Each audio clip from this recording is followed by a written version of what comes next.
Nous sommes dans la salle intitulée « De l'harmonie rompue ». C'est pour moi la salle la plus émouvante de l'exposition parce que finalement, elle nous parle de qu'est-ce qu'elle est l'expérience de la vie telle que nous la connaissons.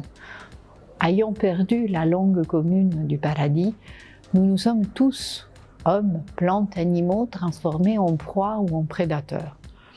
Ici, nous explorons, grâce à 3 œuvres visuelles et à 3 œuvres littéraires, 3 différentes dimensions de cette harmonie rompue. Celle de la prédation, par exemple, qui est représentée ici par le documentaire réalisé par Vittorio De Seta dans les années 45-50 en Sicile et qu'il avait intitulé « Les paysans de la mer ». Celle de la solitude, représentée par la photographie réalisée par Nick Brandt avec Nangini, un merveilleux exemplaire de rhinocéros sauvé du braconnage et entouré par des candidats à l'immigration vers l'Europe et l'Occident. Et puis par le gorille dans la forêt, qui est une peinture réalisée par Antonio Ligabue, un peintre italo-suisse qui, plus que quiconque, a connu les difficultés de la vie et qui a utilisé les formes animales pour raconter cette douleur de vivre. Chacune de ces œuvres est accompagnée par un choix littéraire tiré de la culture populaire comme de la culture savante. Les paysans de la mer sont accompagnés par une chaloma qui est le champ de travail que le pêcheur utilisait lors de cette pêche. Cette chaloma dit que Dieu, ayant créé les thons et les pêcheurs de thon, il doit assurer la survie des poissons comme celle des pêcheurs. Les uns et les autres sont profondément et intimement liés. Pour accompagner la photo de Nick Brandt, nous avons choisi un extrait d'un poème d'Eugenio Montale, un poète lauréat du prix Nobel. Ce poème dit que souvent on peut rencontrer la douleur de vivre.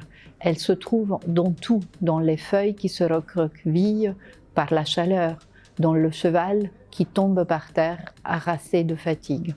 Et enfin, le tableau d'Antonio Ligabue qui représente ce gorille qui nous interpelle, ce double humain que depuis Darwin nous ne cessons d'interroger pour connaître notre propre histoire, est accompagné par un chant paysan roumain qui nous dit que lorsqu'on veut se plaindre et on aimerait se plaindre à la forêt, on découvre qu'elle est tout aussi triste que nous. Mais la mythologie nous laisse entrevoir une lueur d'espoir. Dans cette salle qui s'intitule « Et pourtant », nous allons rencontrer 3 figures qui font le lien entre la mythologie et l'histoire pour nous raconter qu'il est peut-être encore possible de parler avec les plantes et les animaux. La première d'entre elles, sans doute celle qui représente un peu l'ancêtre mythique de tous ces héros et héroïnes, est celle d'Orphée. La légende d'Orphée est très riche. On narre qu'Orphée soit né des amours d'une des muses avec un roi sauvage. De l'héritage de ses 2 parents, il aurait tiré un don particulier pour la musique et le chant et la capacité de restaurer l'harmonie rompue et l'équilibre entre tous les êtres de la création, soient-ils des plantes, des animaux ou des dieux. Orphée est représenté ici par un tableau magnifique de Sinibaldo Scorza, un peintre génois de l'époque baroque qui fit de la scène d'Orphée qui enchante les animaux un de ses chevals de bataille, si vous me permettez. Il est représenté aussi par une merveilleuse amphore funéraire apulienne qui nous a été prêtée par le Musée des Antiquités de Bâle et qui, par sa taille et la finesse de son décor, montre Orphée en train de charmer Zeus, le roi de l'Olympe.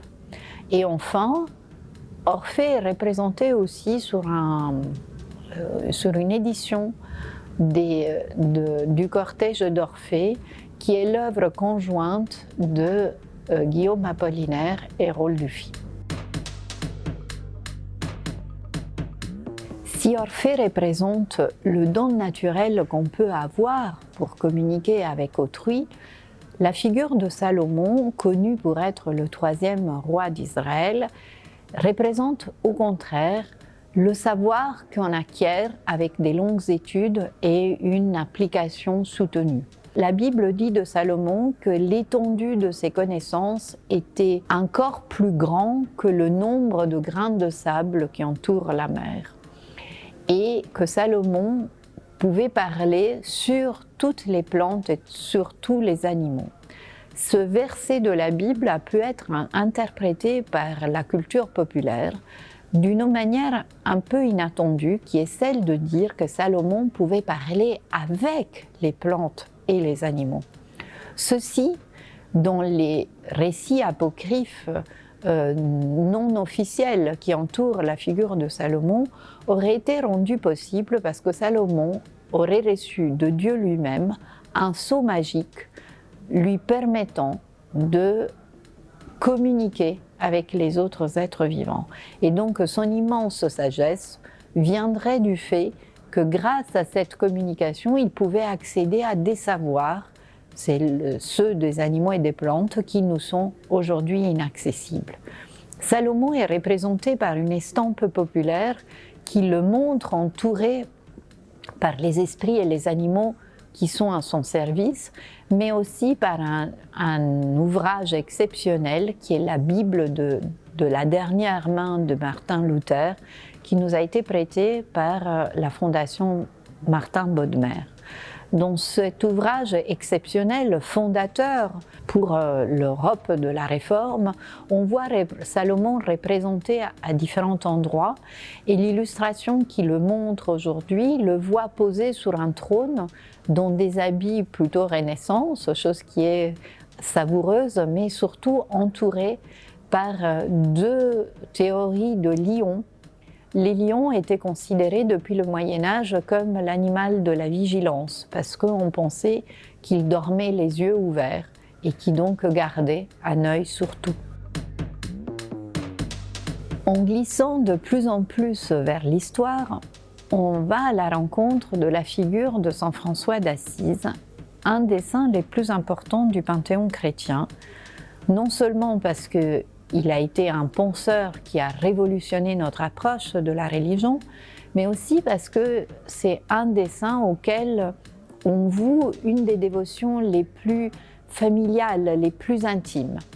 Saint François d'Assise est connu pour être le protecteur des pauvres, mais aussi des animaux auxquels sa légende veut qu'il aille prêcher à différents moments de son existence.